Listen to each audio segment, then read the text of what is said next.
Petroleum मसनूआत की कीमतों में आज से कमी। पेट्रोल की कीमत में 5 रुपये 45 पैसे फ़ी लीटर कमी। नई कीमत 288 रुपये 49 पैसे फ़ी लीटर कर दी गई।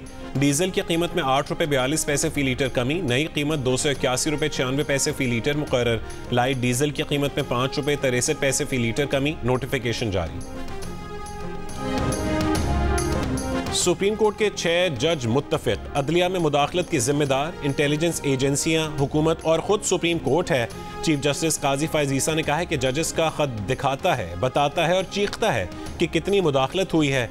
मुदाखलत के कई वाक़यात हैं। तय कर लें कि किसी सियासी ताकत या इंटेलिजेंस इदारे के हाथों या फिर किसी वकील ग्रुप या हुकूमत के हाथों इस्तेमाल नहीं होंगे। अदलिया में मुदाखलत पर इस्लामाबाद हाई कोर्ट के 6 जजेस के खत पर अस्को नोटिस केस की समाअत।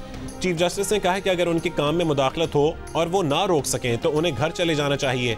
देखना होगा कि जब हम मॉनिटरिंग जज लगाते हैं तो अदलिया की आज़ादी कम करते हैं, जब GIT बनाते हैं तो अदलिया की आज़ादी कम करते हैं। सवाल किया कि क्या मुल्क की आला तरीन अदालत ने मुकदमात में खुद मुदाखलत नहीं की? हमें अदलिया के अंदर भी एहतसाब की बात करनी चाहिए। सेलेक्टिव एहतसाब बदतरीन एहतसाब होता है। मुदाखलत इंटेलिजेंस इदारों, आपके साथियों या फैमिली की तरफ से भी हो सकती है।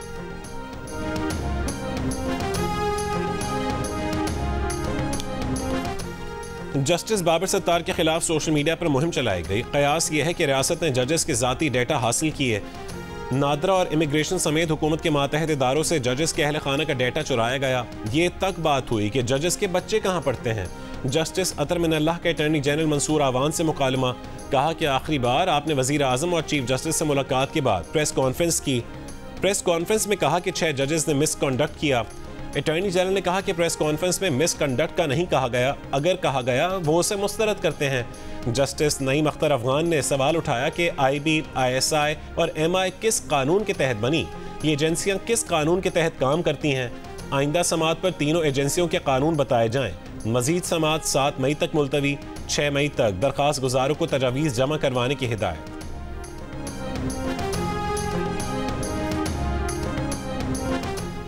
इल्ज़ाम लगाया, केस बनाया, पूछगछ के लिए बुलाया, केस में फंसाया, 5 साल केस चलाया, फिर वापस ले लिया। नायब ने साबिक वज़ीर आज़म शाहिद खाकान अब्बासी समेत दीगर अफराद के खिलाफ LNG रेफरेंस वापस ले लिया। अदालत ने तमाम अफराद को बरी कर दिया। बरी होने वालों में साबिक वज़ीर ख़जाना Miftah Ismail, Abdullah Khaqan Abbasi, chairman Engro group Hussain Dawood, director Engro group Abdul Samad Dawood, साबिक चेयरमैन ओगरा उस्मा आदिल खान, साबिक MD PSO शाहिद इस्लाम, साबिक MD PSO शेख इमरानुल हक, साबिक चेयरमैन पोर्ट कासिम अथॉरिटी आगा जान अख्तर और साबिक चेयरमैन ओगरा सईद अहमद खान भी शामिल। 2019 में दायर LNG रेफरेंस में मुतालिका अफराद के खिलाफ कौमी खजाने को 21 अरब रुपए नुकसान पहुंचाने का इल्ज़ाम लगाया गया था। स्टेट बैंक को IMF से 1 अरब 10 करोड़ डॉलर्स मिल गए। IMF बोर्ड ने स्टैंड बाय अरेंजमेंट के तहत दूसरा जायजा मुकम्मल कर लिया। IMF एग्जीक्यूटिव बोर्ड ने गुज़श्ता रोज़ 1 अरब 10 करोड़ डॉलर की तीसरी किस्त की मंजूरी दी थी। वज़ीर आज़म शहबाज शरीफ ने कहा है कि 1 अरब 10 करोड़ डॉलर की आखिरी किस्त मिलने से पाकिस्तान में मज़ीद मुआशी इस्तेहकाम आएगा। कर्ज लेना कामयाबी नहीं, कामयाबी उस दिन होगी जिस दिन कर्ज से निजात पाएंगे।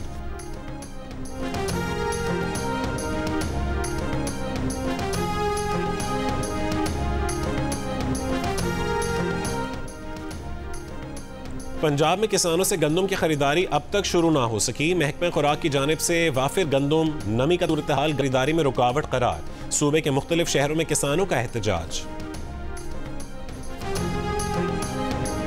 पंजाब काबीना ने नवाज शरीफ किसान कार्ड के इजरा की मंजूरी दे दी। काबीना इजलास में गंदम के छोटे काश्तकारों को बराह रास्त कैश सब्सिडी देने की तजवीज़ का जायजा लिया गया। प्रेसिडेंट साहब जो हैं ज़रदारी साहब, वो लॉ एंड ऑर्डर पे एक मीटिंग कर रहे हैं जिसमें कच्चा शामिल है, जिसमें लॉ एंड ऑर्डर की कराची की सिचुएशन है, उसके ऊपर हम मीटिंग करने जा रहे हैं। वो खुद प्रिजाइड करेंगे और फेडरल गवर्नमेंट और प्रोविंशियल गवर्नमेंट मिल के वो मीटिंग करेगी। कराची के क्राइम और कच्चे के जराइम पर सदर जरदारी ने इजलास बुलाया है। सदर जरदारी की सदारत में वफाकी और सूबाई हुकूमत का मुश्तरका इजलास होगा जिसमें इन मामलात पर बात होगी। वफाकी वजीर दाखिला मोहसिन नकवी की सक्खर में मीडिया से गुफ्तगू।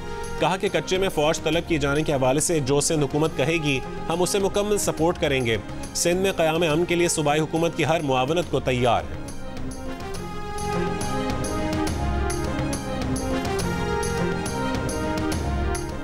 कराची के इलाके न्यू चाली में दुकान के अंदर गैस लीकेज के बायस होने वाले धमाके से 2 अफराद जान बहक हो गए। धमाके से एक दुकान तबाह हो गई जबकि 2 को नुकसान पहुंचा।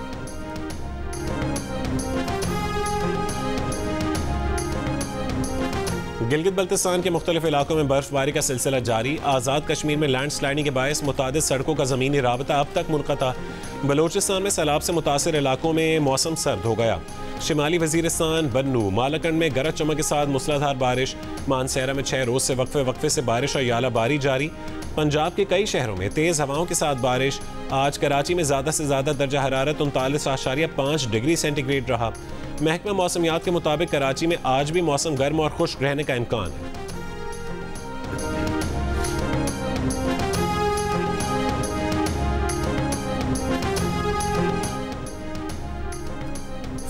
सेनेटर फैसल वावडा का रजिस्ट्रार इस्लामाबाद हाई कोर्ट को खत लिखा कि जस्टिस बाबर सत्तार के खिलाफ मुहिम के हवाले से रजिस्ट्रार ने एक प्रेस रिलीज जारी की है जिसके मुताबिक जस्टिस बाबर सत्तार ने अपने ग्रीन कार्ड से मुतालिक उस वक्त के चीफ जस्टिस हाई कोर्ट को आगाह किया था।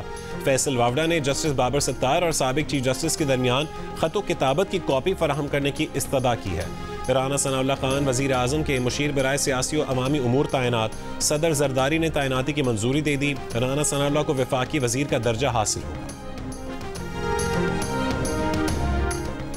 लाहौर में फ़लस्तीनियों की हिमायत में अमेरिकन कौंसलेट के सामने मुजाहरा। प्रोग्रेसिव स्टूडेंट्स कलेक्टिव के एहतजाज में मुजाहिरीन का कहना था कि फ़लस्तीनियों की नस्ल कुशी बंद की जाए। अमेरिका में एहतजाज करने वालों की तलबा के साथ हैं। इससे पहले लाहौर के GC कॉलेज यूनिवर्सिटी में भी एहतजाज किया गया। उधर कराची यूनिवर्सिटी में इस्लामी जबित तलबा और इमामिया स्टूडेंट्स के तहत गज़ा यकजहती मार्च का इनेकाद किया गया।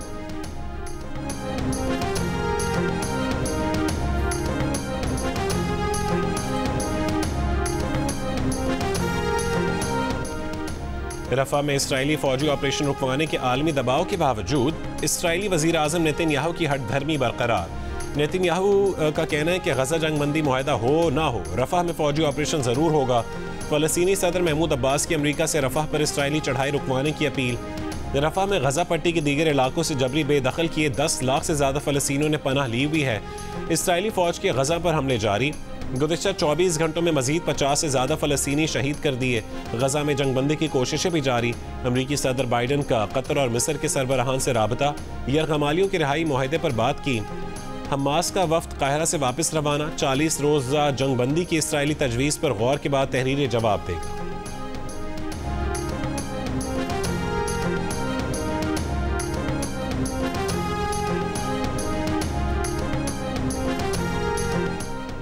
फ़लस्तीनियों पर इसराइली मज़ालिम के खिलाफ अमरीकी जामियात में एहतजाज जारी। कोलंबिया इंतज़ामिया ने एहतजाज में शरीक तलबा को मुअत्तल करना शुरू कर दिया।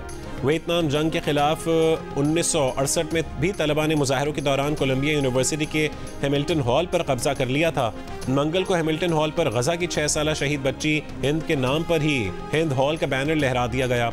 अमरीकी जामियात से शुरू होने वाला एहतजाज का सिलसिला कनाडा, फ्रांस, ऑस्ट्रेलिया, यूनान और लेबनान की जामियात तक फैल चुका है। पाकिस्तान का पहला सैटेलाइट मिशन चांद पर भेजने की तैयारियां मुकम्मल। इंस्टीट्यूट ऑफ स्पेस टेक्नोलॉजी के डॉक्टर खुर्रम खुर्शीद के मुताबिक पाकिस्तान का पहला सैटेलाइट मिशन 3 मई को चांद पर भेजा जाएगा।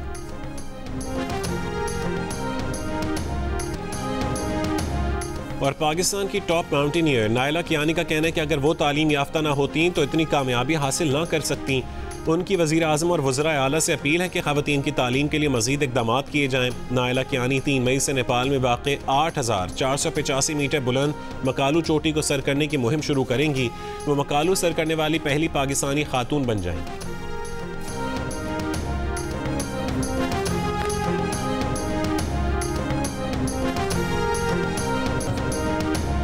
और माहिरा खान ने द एम गाला दुबई में आर्टिस्ट इन फैशन का अवार्ड अपने नाम कर लिया। इवेंट में माहिरा के बेहतरीन डिज़ाइन के कपड़े तवज्जो का मरकज़ बने रहे।